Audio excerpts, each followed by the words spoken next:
Hello, I'm Lee Bernick, Dean of the Greenspan College. I didn't see the red light go on.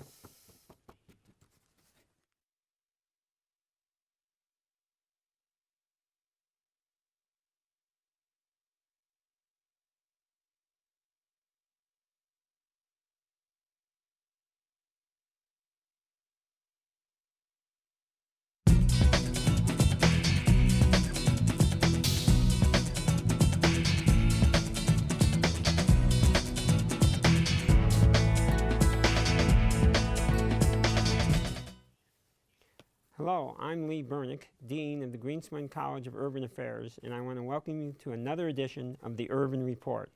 And in this segment of the Urban Report, we have a person who is probably widely known to people in the state, Dawn Gibbons.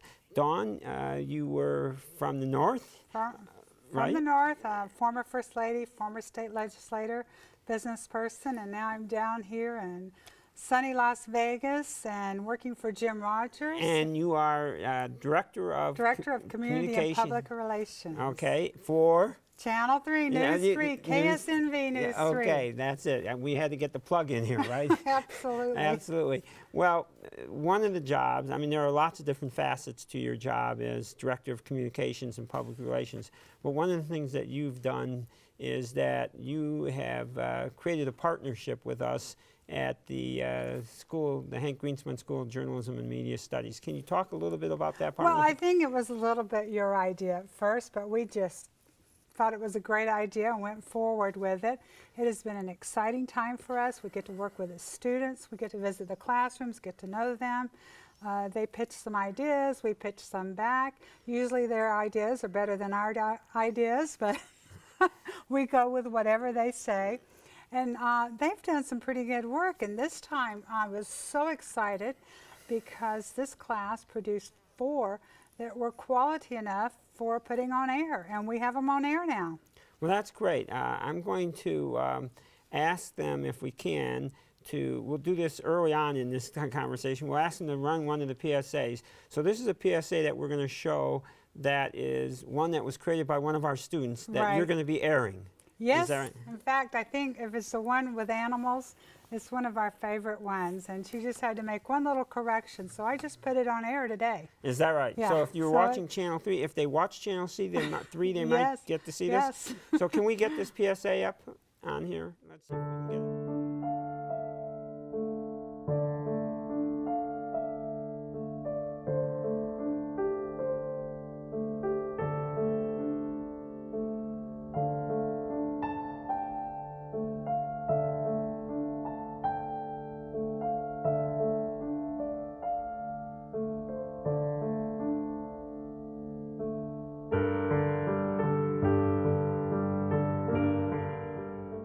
Beautiful.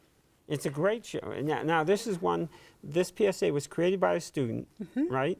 And no help from me either. No, but whose idea was it? I mean, it was her idea. We pitched, in fact, it's with the Animal Foundation, and we actually partner with NSPCA. So it was a different organization, but we just thought it was so terrific. And it was a great way to use the pictures, but the music is just very subtle, so it causes you to, your attention has to go to the TV. And it's just such an important message because we have so many animals that are left on the street and need a home. Okay, so you came in, the students were given a general assignment of creating PSAs, but they weren't told which group to work with, is that right? No, they picked their groups. They picked their groups, and you came in with some staff from Channel 3, is that right? Oh yes, I came in with technical staff because I look at the overall picture, and I'm kind of in the corporate side. I really had to have the experts help me. Okay, and well, I'm not sure that you're not an expert. You know what works on this, but so you came in, you saw the PSAs, what they had done, and then you gave them feedback. Yes. And in the case of this one, you gave them her a little feedback, right? Yes. There were, well, she needed to add a website. Okay. It was a beautiful ad, but we said, well, where do people go for if they want to adopt a pet. And she's like, oh, good point. So it was just a little bit of a change, but we loved this PSA. Okay. Because the lighting was done very well. In fact, it was a beautiful PSA. Okay. It is a beautiful PSA. Right. And she got the dogs at the right angle, and that's a tough. It's a tough area to shot. I mean, to shoot. Yeah. People are hard, Yeah. but dogs and other animals are very tough. So that was one. We also had some other PSAs, and you had one with the Salvation Army, I think. We had one with Salvation Army, one with Goodwill, both groups that we do a lot of PSAs for. So we were highly critical when those came up, but they were good enough that we liked them, and we're playing those. The one I liked most was the one done by Omar, and his was recycling, and there was nothing, but it did grab your attention, and the message was incredible. Well, that's great. And have you gotten feedback from the companies or the organizations that were doing PSAs? Oh, they are thrilled because they have to pay us a lot of money to put their PSAs on, and I'm doing it for free. No. Well, sometimes we obviously do PSAs for free, but they have to produce them. They have to produce them. It's very expensive to produce them. And so what our students are doing is really a good service. A service to the community, and the charities are benefiting because they don't have to spend any money. Mm-hmm. And it's actually a great learning experience. I know the students enjoy doing it and getting the feedback from you because they're getting feedback from the professionals. They really are, and it's not just me, but it's all of our staff. Okay. Everyone has really taken an interest in that. And Jim Rogers, of course, you know him very well, our station owner. He's just thrilled to have this partnership. So he gives us carte blanche. Okay, well it is great, and the students will now have something to say, here's something I've done that's been on the air. Yes. And it's a great part of the resource. It'll help them get a job. Right. You know? And we've been doing this now for 2 years. Mm-hmm. Is that right? And, it was a year in the making. It was a year in the making, but it's been a great experience for our students, and we just can't thank Channel 3 enough for this partnership. I hope we can continue that partnership. Oh, absolutely. Yes. We are very much committed. Good, and we'll do this. We've done it each semester, though, right? Yes. Mm-hmm. Okay. So again, Dawn, thanks for coming on to the show. I wish we could talk more about other parts of our. Even the PSAs that didn't go on air will be on our website under the Community Corner. Okay. So you can see all the UNVs. All right. So those of you who are watching the show should go to Channel 3. mynews3.com, go to Community Corner, and you'll see a little segment that says UNLV, and they have all the PSAs on there. Well, great. Thank you for doing that for our students. And I want to thank you for coming, and we'll take a break in this edition of the Urban Report. For others, it may have just been a summer job. But for me, it was training. Now I'm an Air Force pararescueman, and my job is to save lives. Make the right choices today, and be ready for the challenges tomorrow. This message is brought to you by the U.S. Air Force.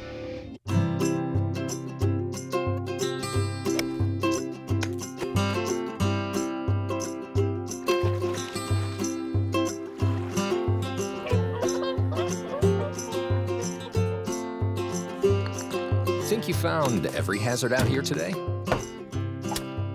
Think again. The spot you missed could be a killer. That spot on your skin could be skin cancer. Fact is, if you're a man over 50, you're in a group most likely to develop skin cancer, including melanoma, the kind that kills one person every hour. 1 in 5 Americans is likely to develop a form of skin cancer during their lifetime. That's why your best shot is to check for a spot. It's easy. Follow through and check your skin. It could be the save of a lifetime. Go to spotskincancer.org to find out how.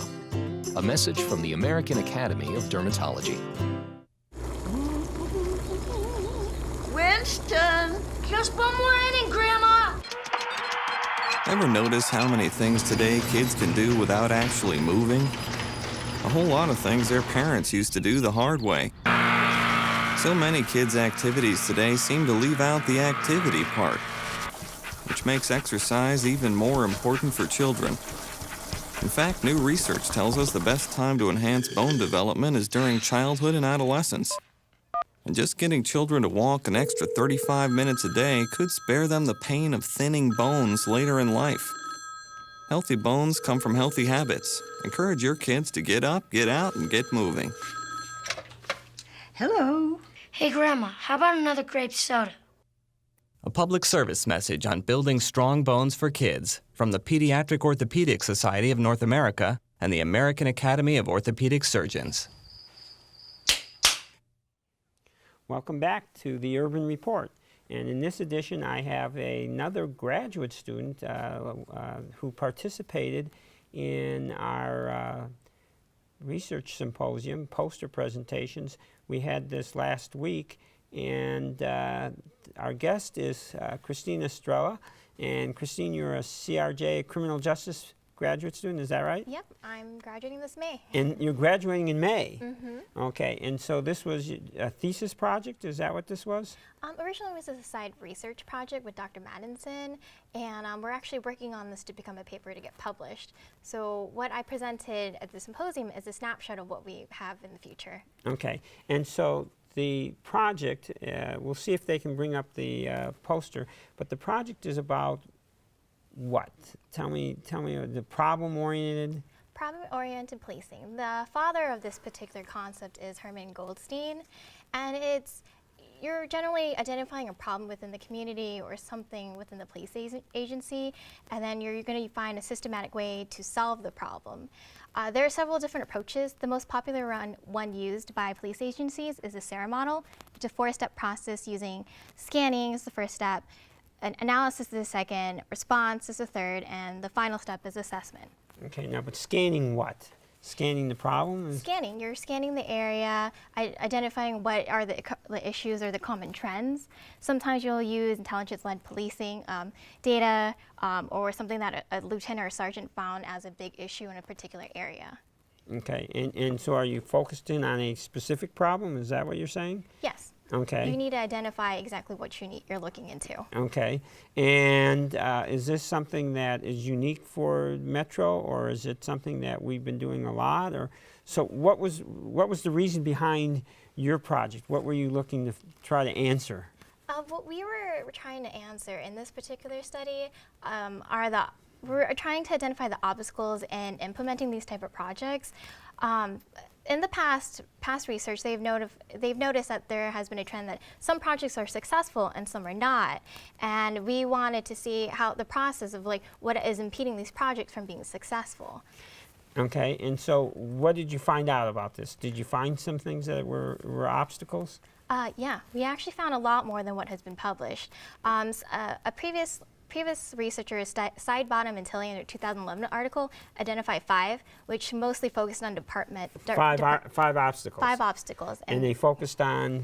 I believe they dealt with the response, the bureaucracy, leadership, and lack of training. But almost all of it is focused on what was happening by the officers in the department. And what did you find? We found obstacles that are actually dealing with the business and the management within the community, and as well as the department. Okay, but so there were environmental issues outside of the department yes, that were most definitely. And what were some of those kind of examples of obstacles?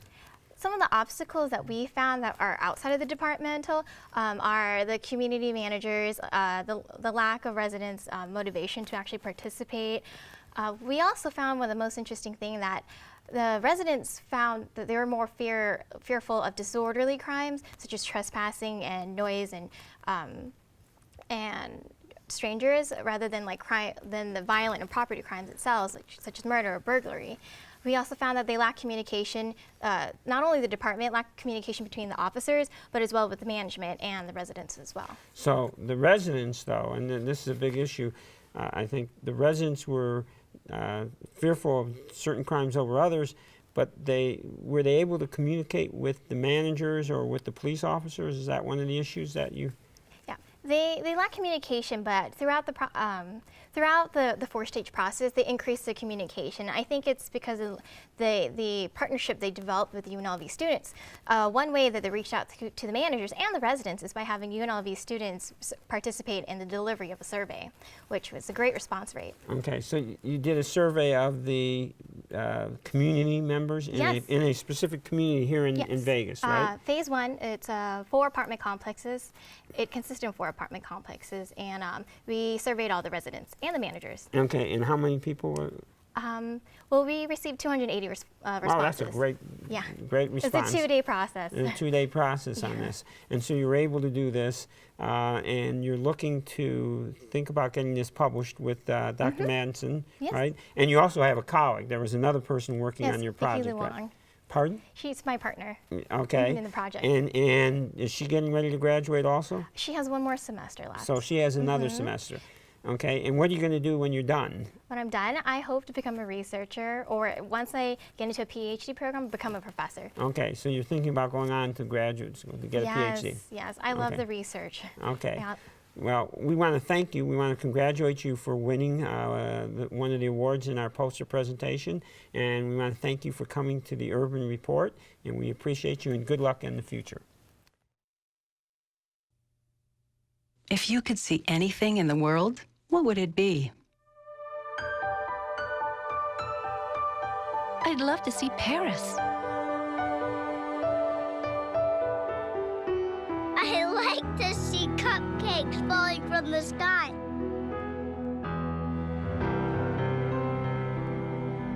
My daughter, married and happy. I want to see things the way I used to. Chances are, someone you love may one day be affected by macular degeneration or glaucoma. Log on to seeabettertomorrow.org or call 1-800-437-2423 to learn about glaucoma and macular degeneration. Call 1-800-437-2423 or log on to seeabettertomorrow.org. I just want to see more of the things I love. I remember the moment. I'll never forget that moment. That moment? It was a moment that changed my life. I'd been training with my team for months, and now we had been called up for the first time. The real deal. Wildfires were getting dangerously close to homes. At that moment, I got my first taste of just how important the Guard is to my community. See how the Guard can be an important part of your life at NationalGuard.com. At what age is the color that your skin was meant to be no longer beautiful? Every year, millions of young women try to change the skin they were born with and say they'd die for darker skin. Sadly, some actually do. Melanoma is the 2nd most common cancer in teens and young adults, and 1 person dies from melanoma every hour. Change your thinking, not your skin. Stop tanning. Learn more at spotskincancer.org. A message from the American Academy of Dermatology.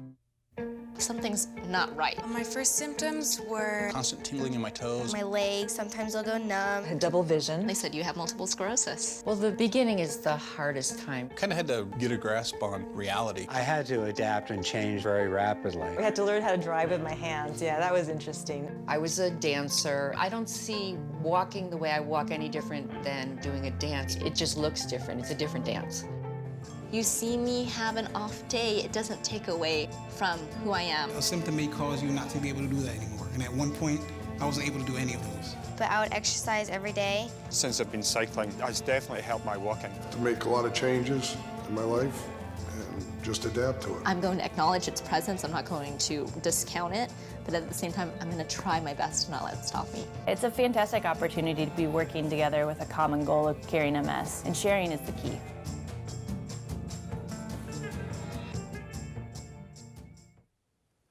Welcome back to the Urban Report, and in this segment I have a colleague and a student, and Leander Kellogg. Leander, you are a PhD student in the School of Environmental and Public Affairs. Before coming to the PhD program, though, you were a teacher, is that right? Correct. I was a high school teacher. Here in Clark County School District. Clark County School District.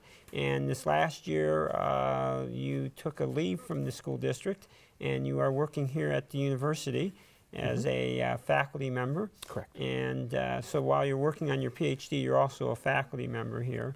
And the area that I want to talk to you about, we're doing some interesting things at the undergraduate level in education. We want to provide a important kind of learning environment. And so we've done two things. This year we've instituted the first-year seminars, and then next year we're going to do a second-year seminar. Why don't you tell us, you're teaching one of those first-year seminars, or some of the first-year seminars. Tell us a little bit about the first-year seminar.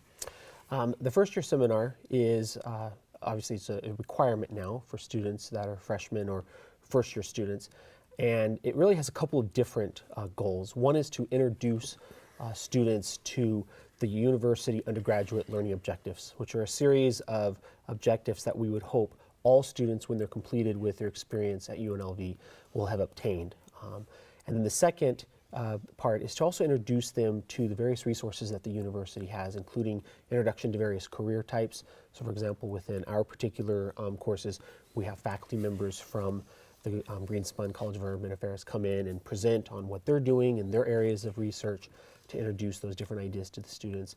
And then also to introduce them to the research component of a research university. And so doing more critical thinking, skill building, as well as research writing. Okay.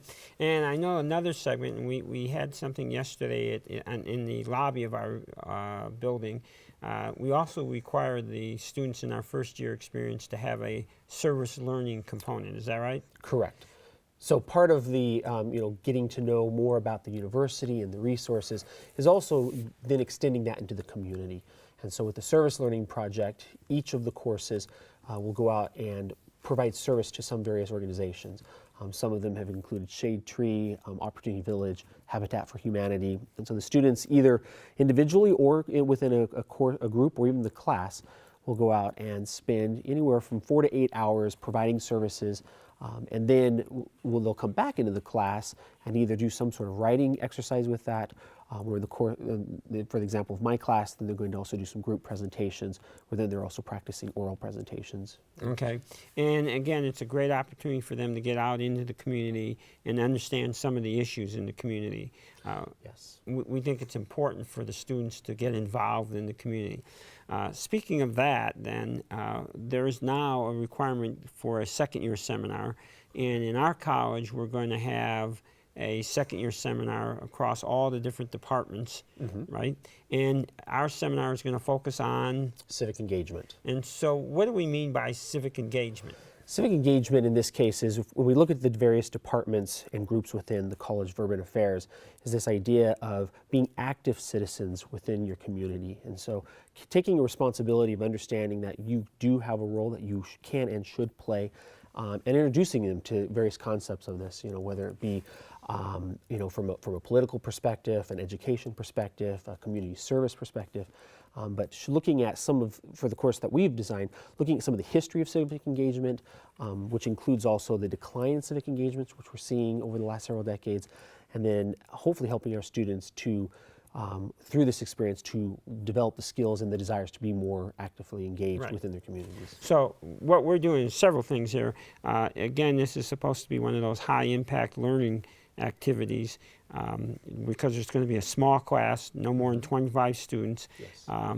We are taking, in our case, we thought the College of Urban Affairs should have civic engagement as one of the key components of any student. So every student who graduates from the College of Urban Affairs will have taken this course in civic engagement, right?